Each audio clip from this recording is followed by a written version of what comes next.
MLA Gangula కమలాకర్పై చేసిన వ్యాఖ్యలను వెంటనే వెనక్కి తీసుకుని బహిరంగ క్షమాపణ చెప్పాలని డిమాండ్ చేశారు బీఆర్ఎస్ కరీంనగర్ జిల్లా అధ్యక్షుడు బివి రామకృష్ణారావు. పార్టీకి చేసిన ద్రోహానికి ప్రాయశ్చిత్తంగా అంబేద్కర్ విగ్రహం వద్ద ముక్కు నేలకు రాయాలన్నారు. కరీంనగర్ మేయర్ సునీల్ రావు బీజేపీలో చేరిన సందర్భంగా రామకృష్ణారావు స్పందించారు.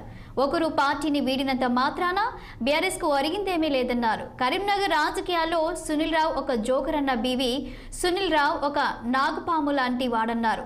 ఆయన వేసే కార్డులకు బీజేపీ నాయకులు రెడీగా ఉండాలని హెచ్చరించారు బివి రామకృష్ణారావు.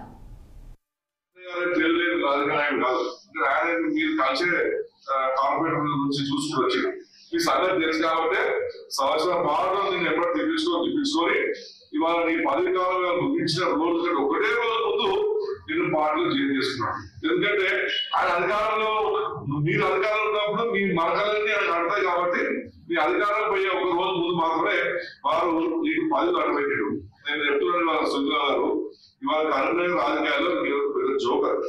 మీరు అనుకుంటూ మీరు పెద్ద పోయి మేయర్ స్థానం పోయిన గోపాలంలో భారతీయ జనతా పార్టీ నాయకుడు బండి సంజయ్ గారి ఇంటి ముందర మీరు ఒక దిష్టి బొమ్మ లాంటి వ్యక్తి. మీరు దళితులు అక్కడ దిష్టి బొమ్మ తప్పించి మీరు ఆ పార్టీ నమ్మరు. మీరు అసలు సిద్ధాంతాలకు సంబంధం లేని వ్యక్తి వాళ్ళ మీద బాధ్యత పడ్డారు. గదిలేని పరిస్థితిలో ఎవరు తీసుకోలేని పరిస్థితిలో ఇక ఇవ్వలేక మీ యొక్క విషయాలని బయటపడదని చెప్పేసి ఇవాళ మీరు పోయి ఆ పార్టీలో తెలంగాణ అసెంబ్లీ ఎన్నికల్లో